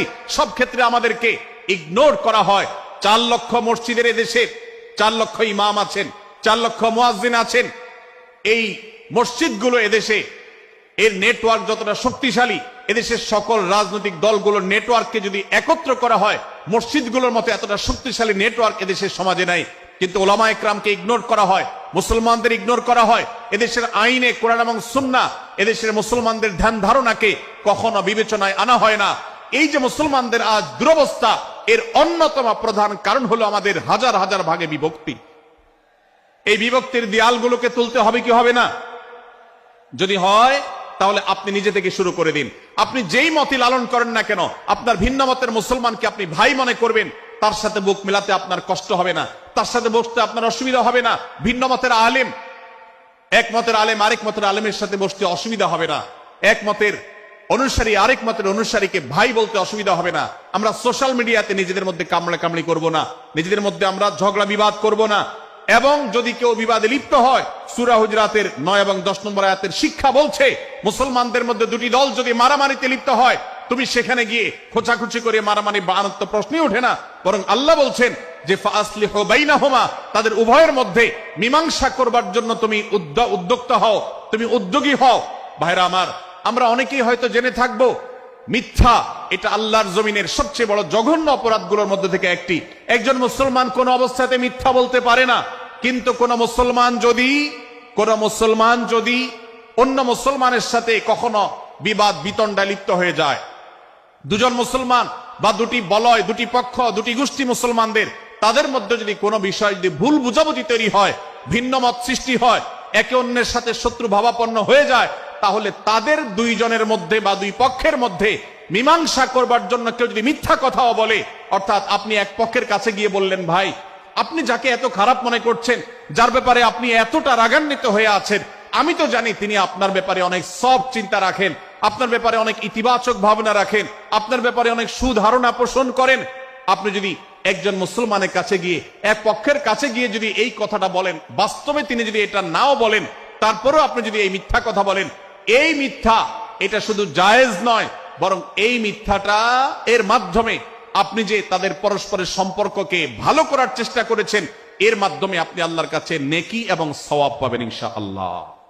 ভাইরা আমার, তাহলে দুজন মুসলমান, দুটি পক্ষ, দুটি দল, দুটি বলয়, দুটি গোষ্ঠী যদি কখনো ভিন্ন মত তাদের মধ্যে তৈরি হয়, সেটা যদি মারামারিতে গিয়ে পৌঁছায়, সেটা যদি বিবাদ বিতণ্ডা পর্যন্ত গিয়ে পৌঁছায়, আমাদের কাজ হবে মধ্যে থেকে সেটাকে মীমাংসার মাধ্যমে দূরত্বকে কমানো। আমরা কখনো দূরত্ব বাড়াবো না, পারলে দূরত্ব কমাবো। ডক্টর খন্দকার আব্দুল্লাহ জাহাঙ্গীর রহমতুল্লাহ একটা কথা বলতেন, মুসলমানদের বাড়িতে যে আগুন লেগেছে, বিভেদের আগুন, মতবিরোধের আগুন, মত পার্থক্য, এটা মতবিরোধে যে পৌঁছে গেছে, এ আগুন তিনি বলতেন, আমি নিভাবার মতো শক্তি আমার নাই, এত পাওয়ার নাই যে বহুদা বিভক্ত মুসলমানদেরকে আমি ঐক্যবদ্ধ করে ফেলবো, এত শক্তি আমার হাতে নেই। কিন্তু একটা শক্তি আমার কাছে আছে ভাই, সেটা হলো যে বিবাদমান মুসলমানদের মধ্যে বিবাদ যেন আর না বাড়ে, বিবাদের যে আগুন লেগেছে সে আগুনে যেন আর ঘি ঢালা না হয়, কেরোসিন ঢালা না হয়, সেজন্য আমি ভূমিকা রাখতে পারি। আমি আপনাদেরকে বিনয়ের সাথে অনুরোধ করতে চাই, যত বিষয় নিয়ে আমাদের মুসলমানদের পরস্পরের মত পার্থক্য আছে, হতে পারে সেটা মাসআলা নিয়ে, হতে পারে সেটা রাজনৈতিক অবস্থানকে কেন্দ্র করে, হতে পারে অন্য কোনো বিষয়কে কেন্দ্র করে, আল্লাহর ওয়াস্তে আপনি বিভেদ মিটাতে পারেন আর না পারেন, বিভেদ যেন না বাড়ে সেজন্য আপনি অবস্থান গ্রহণ করবেন, বিভেদ বাড়ার ক্ষেত্রে কোনো ভূমিকা পালন করবেন না, এবং সব সময় উম্মার ঐক্য প্রয়াস চাইবেন, প্রয়াস চালাবেন, উম্মার ঐক্য চেষ্টা করবেন।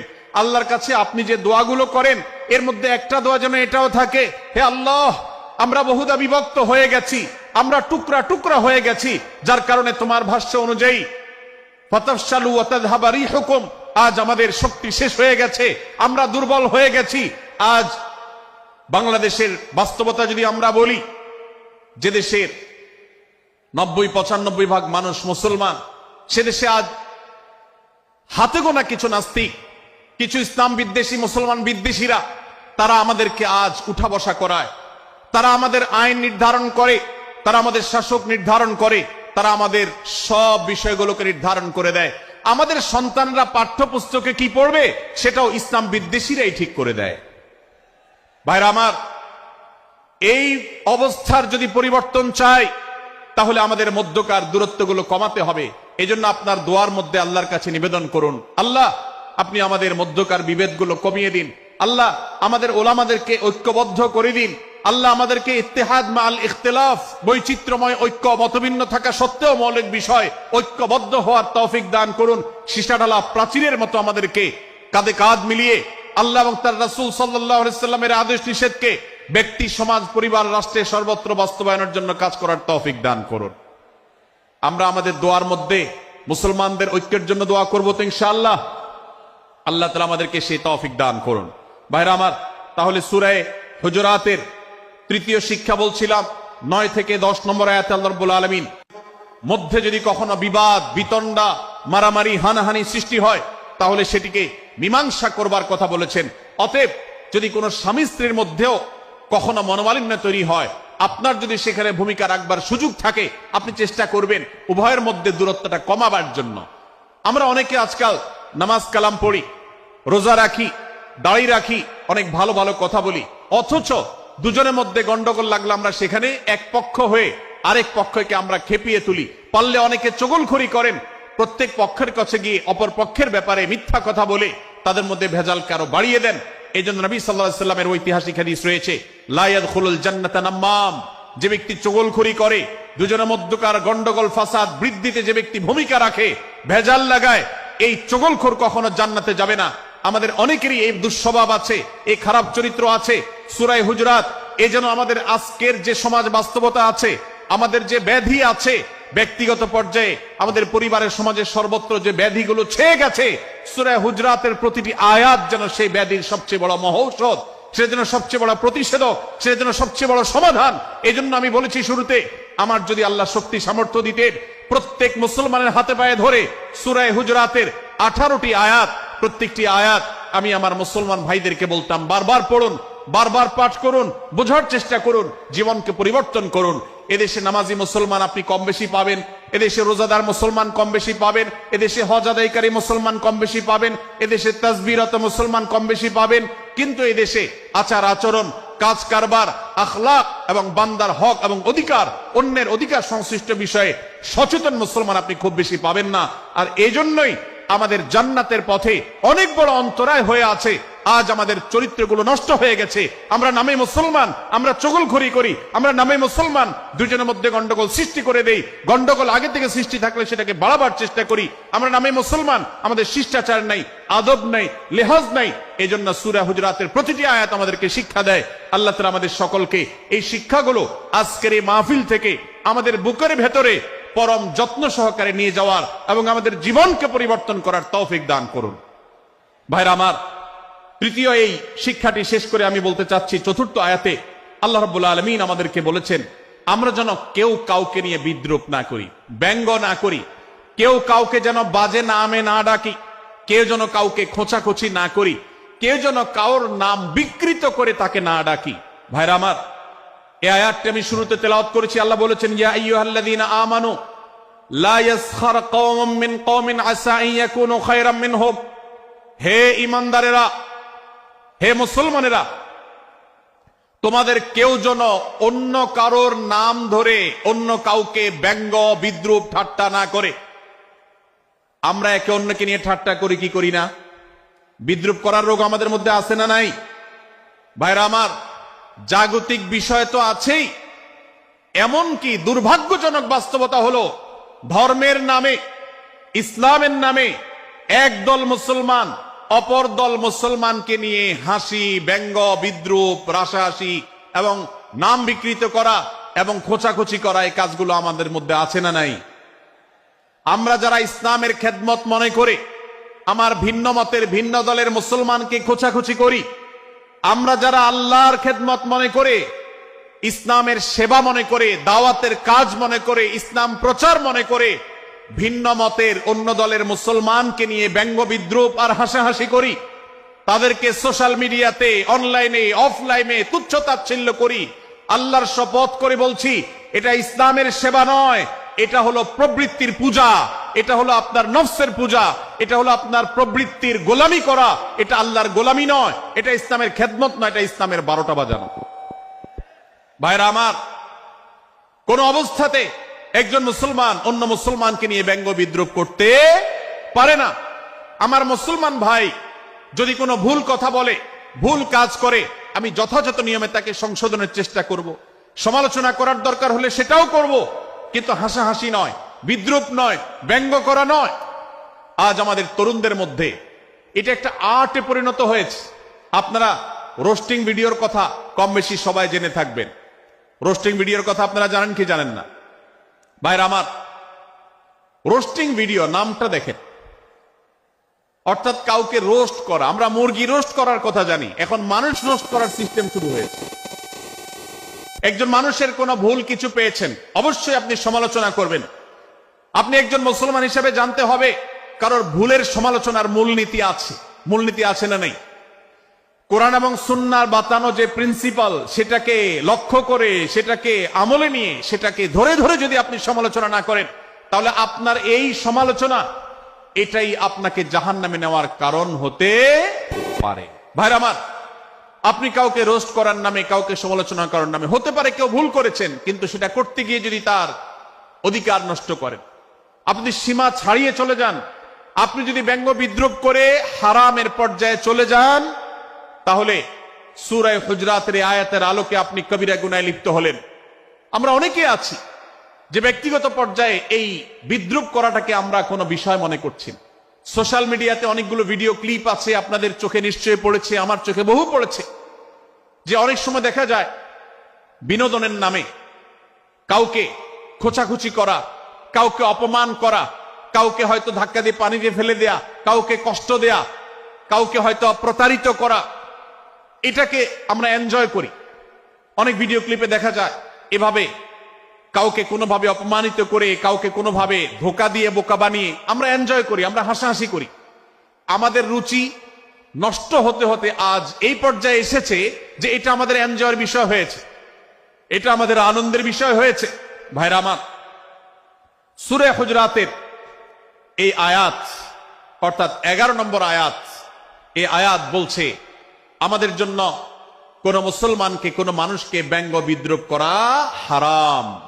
কোন মুসলমানকে ব্যঙ্গ বিদ্রুপ করা কি হারাম। অতএব আপনি রসিকতা করে যদি কারোর সাথে ব্যঙ্গ বিদ্রুপ করেন এবং সেটা যদি তার মনে কষ্ট হওয়ার কারণ হয়, তিনি যদি সমাজের মানুষের কাছে হেয় প্রতিপন্ন হন, তাহলে ইসলামী শরিয়ার দৃষ্টিকোণ থেকে সারা বিশ্বের সমস্ত ওলামাদের ঐক্যমতে সেটা হারাম। আমরা চুরি করা হারাম জানি, আমরা ডাকাতি করা হারাম জানি, আমরা মাদক সেবন করা হারাম জানি, আমরা নামাজ ত্যাগ করা হারাম জানি।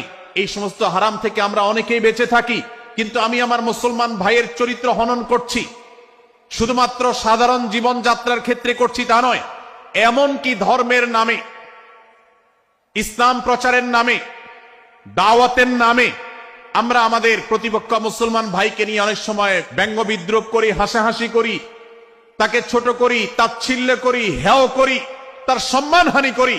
আমরা জানি না আমাদের প্রিয় নবী সাল্লাল্লাহু আলাইহি ওয়াসাল্লাম এর একটা হাদিস আমাদের সামনে রয়েছে, সহিহ মুসলিমে বর্ণিত হয়েছে। নবী করিম সাল্লাল্লাহু আলাইহি ওয়াসাল্লামের এই হাদিস আজ সবচেয়ে অসহায় হাদিস। অসহায় হাদিস এই জন্য বললাম যে আজকের এই হাদিসের উপরে কেউ আমল করে না, এই হাদিসটাকে কেউ পাত্তা দেয় না, এই হাদিসকে কেউ গুরুত্ব দেয় না, অথচ এই হাদিস প্রত্যেক মুসলমানের বুকে বুকে ঝুলিয়ে রাখা দরকার। এই হাদিস আমাদের ঘরে ঘরে ঝুলানো দরকার, এই হাদিস আমাদের অফিসগুলোতে শোভা পাওয়া দরকার, এই হাদিস আমাদের জীবনে বাস্তবায়ন হওয়া দরকার। নবী করিম সাল্লাল্লাহু আলাইহি ওয়াসাল্লাম সেই হাদিস বর্ণনা করেছেন। আবু হুরায়রা রাদিয়াল্লাহু তাআলা আনহু তিনি বলেছেন, লা তাহাসাদু, লা তাহাসাদু, হে মুসলমানরা, তোমরা কেউ কাউকে কখনো হিংসা করবে না, কেউ কাউকে হিংসা করবে না। আমাদের মধ্যে হিংসা আছে না নাই? হিংসা আছে না নাই? আমরা একে অন্যকে হিংসা করি। একদল মুসলমান অন্য দল মুসলমানকে হিংসা করে, কেউ কারো ভালো দেখতে পারে না। ভাইরা আমার, আল্লাহ নবী বলেছেন, লা তাহাসাদু, তোমরা একে অন্যকে হিংসা করো না।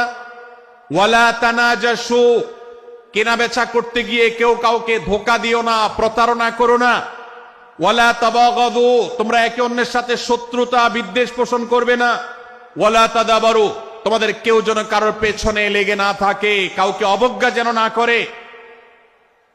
ওয়ালা ইয়াবি আহাদুকুম আলা বাই'i আখিহি, এবং তোমাদের কেউ যেন আরেকজনের কেনা বেচার উপরে সেখানে ইন্টারফেয়ার করে সে যেন সেখানে কোন প্রকার ক্ষতিগ্রস্ত কাউকে না করে।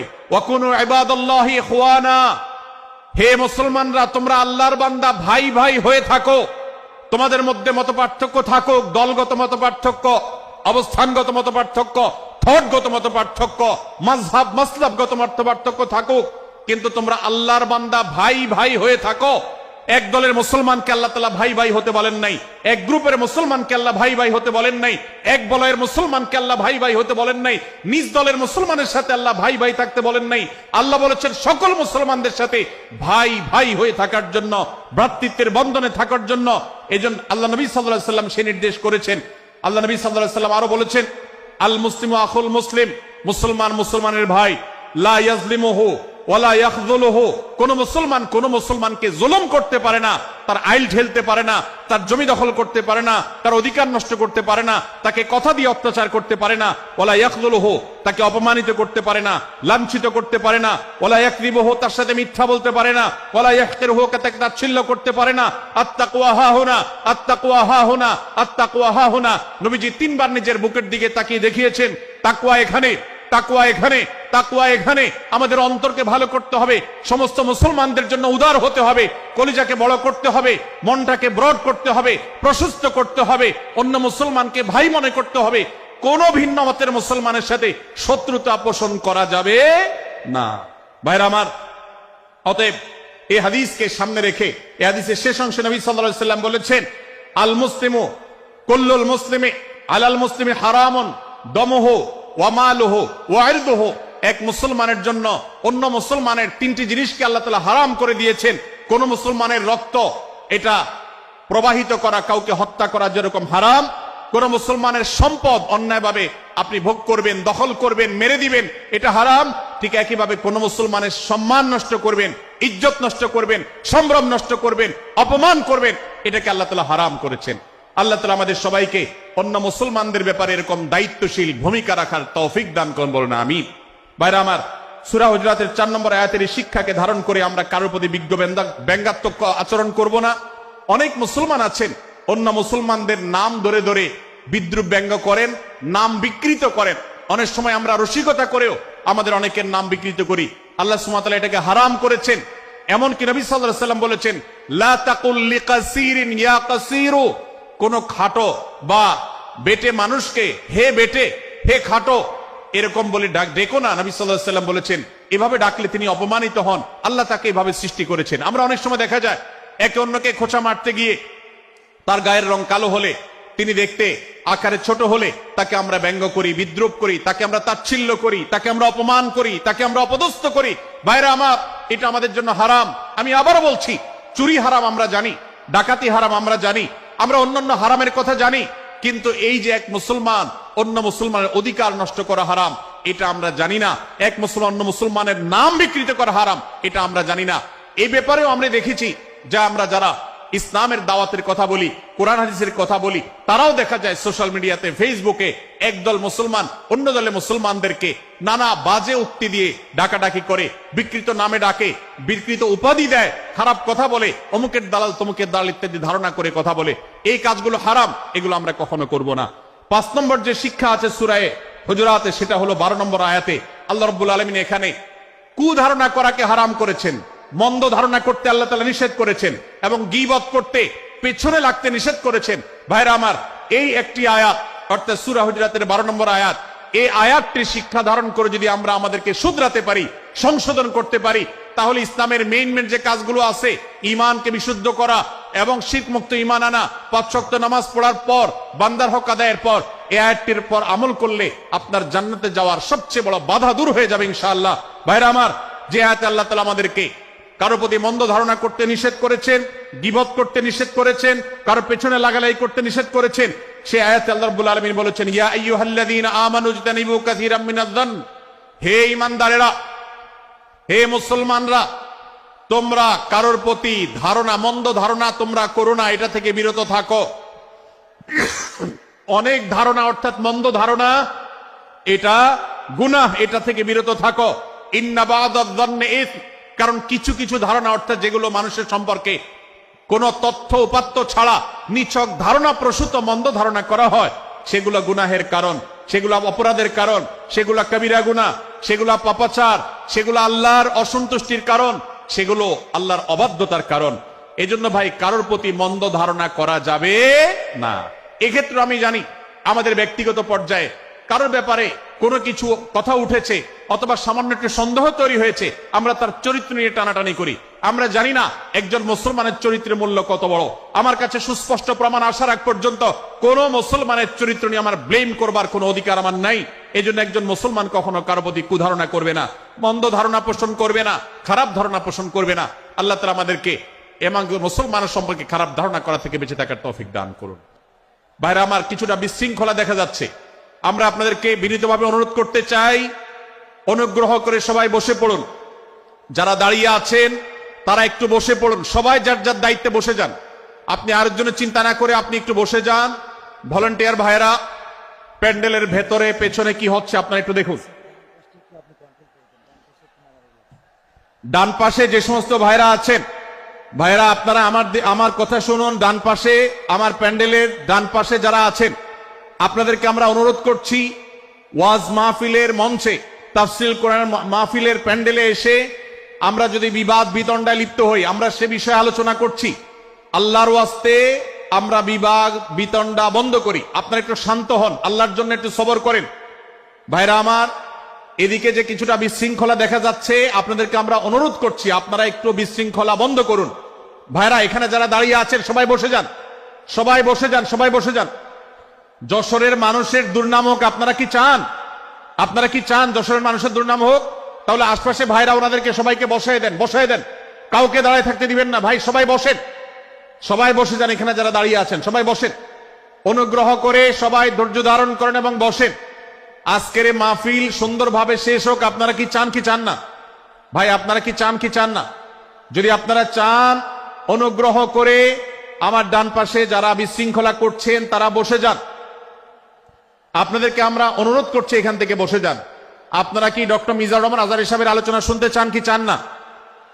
যদি চান তাহলে মেহেরবানি করে আওয়াজ বন্ধ করে পরিবেশ শান্ত করে। এখানে অল্প কিছু মানুষের মধ্যে বিশৃঙ্খলা দেখা যাচ্ছে। কোন কারণে এত বড় মাহফিল, এত মানুষের, লাখো লাখো মানুষের সমাগম, এখানে কোনো কারণে ঝামেলা হতেই পারে, কিন্তু আমরা অনুগ্রহ করে ধৈর্য ধারণ করি। ধৈর্য কোথায়? সবাই বসে যাই, সবাই বসে যান, আওয়াজ বন্ধ করে। ভলান্টিয়ার ভাইরা এদিকে বিনয়ের সাথে মানুষদেরকে বসানোর জন্য চেষ্টা করেন। আশেপাশের যারা আছেন বসে, তারা দাঁড়ানো ভাইদেরকে হাতে পায়ে ধরে বসান, সবাই সবাইকে টান দিয়ে বসান। ভাই এপাশে যারা বিশৃঙ্খলা আচরণ করছেন তারা আপনারা একটু বসেন। আপনারা যদি বিশৃঙ্খলা আচরণ না থামান তাহলে সেক্ষেত্রে মাহফিল সুন্দরভাবে শেষ করা যাবে না। আমার আলোচনার শেষের দিকে আমরা আলোচনা শেষ করে এশার নামাজ পড়বো, তারপরে আমাদের শেষ অধিবেশন হবে ইনশাআল্লাহ। তারপরে শেষে নামাজ। ওকে, আপনার মাঝে আপনার শেষের পরে ওই যে মামা 15 মিনিট ওনার ব্যাপারে ধারণা দেন অথবা আমার ব্যাপারে। তারপরে ভাই মেহেরবানি করে আপনারা শান্ত হন। আমাদের আলোচনার পর আজকের আমাদের প্রধান আকর্ষণ এবং প্রধান বক্তা ডক্টর মিজানুর রহমান আজহারী হাফিজাহুল্লাহ তিনি আসবেন, তিনি আলোচনা করবেন। তারপরে আমরা মাঠে ইনশাআল্লাহ সবাই জামাতের সাথে এশার সালাত আদায় করব। আমি কয়েক মিনিটের মধ্যে আলোচনা শেষ করব, আপনারা মেহেরবানি করে শান্ত হন। জাযাকুমুল্লাহ খাইর। ভাইরা আমার, আমি যে জায়গাটা ছিলাম, সূরা হুজরাতের 12 নম্বর আয়াতে আল্লাহ রাব্বুল আলামিন আমাদেরকে সূরা হুজরাতের 5ম শিক্ষা দিয়েছেন। মুসলমানদের জন্য যা গুরুত্বপূর্ণ তা হলো আমরা কারোর প্রতি মন্দ ধারণা করব না। এক্ষেত্রে ডক্টর আব্দুল্লাহ জাহাঙ্গীর রাহিমাহুল্লাহর একটা উক্তি আমার মনে পড়ে। তিনি বলেছেন যে আজ আমাদের যারা ধর্ম চর্চা করি, আমরা যারা নিজেদেরকে প্র্যাকটিসিং মুসলমান মনে করি, আমাদের সবচেয়ে, হুজুরদের সবচেয়ে পছন্দের গুনাহ হলো মন্দ ধারণা করা, অন্যের ব্যাপারে খারাপ ধারণা করা। অমুক অমুকের দালাল, তমুক তমুকের দালাল, কোন তথ্য উপাত্ত ভিত্তি প্রমাণ ছাড়া নিছক ধারণার উপর ভিত্তি করে অন্য মুসলমান ভাইকে আমি এরকম নানা তকমা দিয়ে আমরা কবিরা গুনাহে লিপ্ত হচ্ছি। আমরা এই বদ ধারণা করা, মন্দ ধারণা করা যে কবিরা গুনাহ অনেকে জানি না। অনেকে অনেকের পেছনে লাগছি, অনেকে অনেকের ওয়াজ শুনছি দোষ বাইর করার জন্য, স্ট্যাটাস পড়ছি ভুল বাইর করার জন্য। এই যে মানুষের পেছনে লাগা, এটা আল্লাহ তাআলা নিষেধ করেছেন, ওয়ালা তাজাসসু, তোমরা কেউ কারোর ছিদ্র অন্বেষণ করার, দোষ আবিষ্কার করার চেষ্টা করবে না, এবং ওয়ালা ইয়াগতাব বা'দুকুম বা'দা, কেউ কারোর গীবত শিকায়াত করবে না। এই আয়াতে আমাদেরকে কেউ কারোর পেছনে পরনিন্দা করতে নিষেধ করেছেন। ইসলাম বলে আমরা মানুষের সামনে মানুষের ভুলের কথাগুলো বলবো বিনয়ের সাথে, যাতে তিনি সংশোধিত হন, আর তার পেছনে প্রশংসা করব। আমরা করি উল্টা, আমরা মানুষের সামনে এসে মানুষের প্রশংসা করি আর তার পেছনে গিয়ে তার দুর্নাম করি। ইসলামকে যদি আমরা মানতাম সমাজটা সুন্দর হয়ে যেত।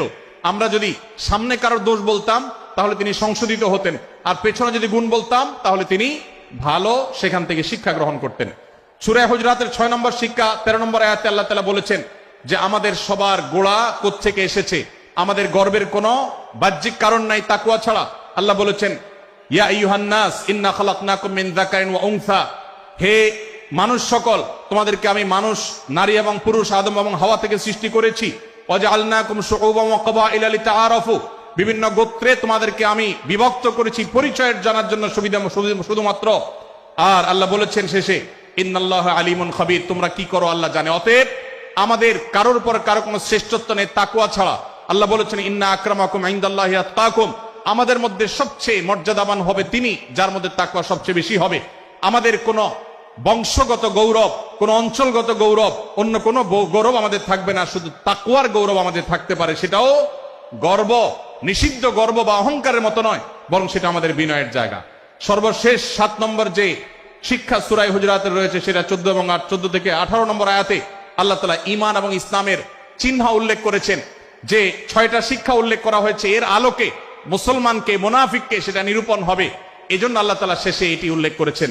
এই 7টি শিক্ষাকে ধারণ করে আমরা আমাদেরকে ভালো মুসলমান হিসেবে গড়ে তোলার চেষ্টা করব, আমাদের জীবনকে সাজাবার চেষ্টা করব। আল্লাহ তাআলা আমাদের সবাইকে তৌফিক দান করুন। আমি আবারও এক নজরে বলে শেষ করছি, সূরা হুজরাত কোরআনে কারীমের 26তম পারার একটি সূরা, 49 নম্বর সূরা, কোরআনের 18টি আয়াতের আছে। 1 থেকে 5 নম্বর আয়াত পর্যন্ত আল্লাহ রাসূলের সাথে আদব লেহাজ বজায় রাখা, শিষ্টাচার মেনটেন করা এবং সম্মানীয় ব্যক্তিদের সাথেও এখান থেকে আমরা শিক্ষা নিয়ে আদব লেহাজ বজায় রাখা, তাদের সামনে আগবেড়ে কথা না বলা, আগবেড়ে কাজ না করা, উচ্চকণ্ঠে কথা না বলা, এই শিক্ষা আল্লাহ দিয়েছেন। দ্বিতীয়ত, আমাদেরকে কোন সংবাদ, বিশেষ করে অনির্ভরযোগ্য তথ্যের সংবাদ শুনে আমাদেরকে কারোর ব্যাপারে ধারণা করার আগে আল্লাহ তাআলা আমাদেরকে যাচাই করার শিক্ষা দিয়েছেন। আমরা যেন গুজবে, আমরা যেন ধারণা প্রসূত কোন তথ্যে আমরা যেন কান না দেই, সেই শিক্ষা আল্লাহ আমাদেরকে দিয়েছেন। এটি 6 থেকে 8 নম্বর আয়াতে, 9 থেকে 10 নম্বর আয়াতে আল্লাহ তাআলা মুসলমানদের 2 গ্রুপের মধ্যে গন্ডগোল দেখা দিলে মীমাংসা করতে বলেছেন। এবং 4 নম্বর শিক্ষা 11 নম্বর আয়াতে বিদ্রুপ করতে নিষেধ করেছেন আল্লাহ তাআলা, কারণ নাম ধরে ব্যঙ্গ করাকে হারাম করা হয়েছে। এবং 5 নম্বর শিক্ষা 12 নম্বর আয়াতে আল্লাহ তাআলা দিয়েছেন, কারোর প্রতি মন্দ ধারণা করা যাবে না, কারোর পেছনে লাগা যাবে না, এবং কারোর মন্দ নামে কাউকে ডাকা যাবে না, কারোর সমালোচনা তার পেছনে করা যাবে না, এগুলোকে হারাম করা হয়েছে। 6 নম্বর শিক্ষা 13 নম্বর আয়াতে আল্লাহ বলেছেন, আমাদের সবার মধ্যে কারোর কোনো শ্রেষ্ঠত্ব নাই তাকওয়া ছাড়া। যার তাকওয়া যত বেশি, আল্লাহ ভীতি যত বেশি, তিনি আল্লাহর কাছে তত শ্রেষ্ঠ এবং সেরা। 7 নম্বর সর্বশেষ শিক্ষা হলো 14 থেকে 18 নম্বর আয়াতে আল্লাহ রাব্বুল আলামিন ঈমানদারদের আলামত, মুনাফিকদের আলামত উল্লেখ করেছেন। সেখান থেকে শিক্ষা নিয়ে আমরা আমাদের ঈমানকে পরখ করার চেষ্টা করব, আমাদের আমলকে পরখ করার চেষ্টা করব। আল্লাহ তাআলা আমাদেরকে সূরা হুজরাতের আলোকে আমাদের জীবনকে গঠন করার তৌফিক দান করুন, বলুন আমিন। আল্লাহ তাআলা আমাদের সবাইকে আজকের এই তাফসীর কোরআন মাহফিল থেকে সূরা হুজরাতের এই 7টি শিক্ষাকে ধারণ করে ভালো মুসলমান, যে মুসলমান সম্পর্কে নবীজি বলেছেন আল মুসলিমু আখুল মুসলিম, মুসলমান মুসলমানের ভাই। যে হাদিসে নবীজি বলেছেন যে আল মুসলিমু মান সালিম আল মুসলিমুনা মিন লিসানি ওয়া ইয়াদি, মুসলমান সে যার হাত আর মুখ দ্বারা অন্য কোন মুসলমান কষ্ট পায় না, নিরাপদে থাকে। আমরা আমাদের সমাজকে শান্তিপূর্ণ সুশৃঙ্খল রাখতে হলে আমাদেরকে মুসলমান হতে হবে, ভালো মানুষ হতে হবে। আমাদের হাত মুখ দ্বারা কেউ কষ্ট পাবে না, কারোর হক নষ্ট করব না, কারোর অধিকার নষ্ট করব না, কারোর কষ্টের কারণ হবে না, কাউকে আঘাত করব না, কাউকে গালি দিব না, কারোর কোন প্রকার অধিকার খর্ব করব না, জুলুম করব না। আল্লাহ তাআলা আমাদের সবাইকে কোরআন এবং হাদিস যে মুসলিমের চিত্র অঙ্কন করেছে, কোরআন এবং হাদিসে মুসলিমের যে রূপরেখা বর্ণনা করেছে, কোরআন এবং হাদিসে যে আদর্শ মুসলমানের চিত্র উপস্থাপন করেছে, আল্লাহ আমাকে, আপনাকে, আমাদের সবাইকে সেই মুসলমান হওয়ার তৌফিক দান করুন, বলুন আমিন। ভাইরা আমার, আমরা মুসলমানরা যদি কোরআন হাদিসের আলোকের সে আদর্শ মুসলমান হতে পারি, বিশ্বের মানচিত্র পরিবর্তন হতে সময় লাগবে না, বাংলাদেশের পরিস্থিতি পরিবর্তন হতে সময় লাগবে না। তবে সবকিছুর আগে আমাদেরকে বদলাতে হবে, আমাদেরকে মুসলমান হতে হবে, কোরআন এবং হাদিসের বাস্তব অনুসারী হতে হবে। প্রকৃত কোরআন হাদিসের অনুসারী হতে পারলেই ইনশাআল্লাহ ইসলামের জয় হবে, কোরআন হাদিসের বিজয় হবে, মুসলমানদের বিজয় হবে, মুসলমানদের দুর্দিনের পরিবর্তন আসবে। আমরা বিশ্ববাসীকে দেখাতে পারবো আমরা সবচেয়ে আদর্শবাদী, আমরা বিশ্বের মানবতার সবচেয়ে বড় আমরা অনুসারী এবং মানবতাকে সবচেয়ে বেশি প্রতিষ্ঠাকারী। আল্লাহ তাআলা আমাদের সবাইকে বিশ্ব মানবতাকে, আমাদের ইসলামের সৌন্দর্যকে আমাদের ব্যক্তি জীবনে চর্চা করার মধ্য দিয়ে, পরিবার এবং সমাজের চর্চা করার মধ্য দিয়ে ইসলামের সৌন্দর্যকে আল্লাহ তাআলা তুলে ধরার তৌফিক দান করুন। জাযাকুমুল্লাহু খায়রা ওয়া আখিরু দাওয়ানা আলহামদুলিল্লাহি রাব্বিল আলামিন। ওয়াসসালামু আলাইকুম ওয়া রাহমাতুল্লাহি ওয়া বারাকাতুহু।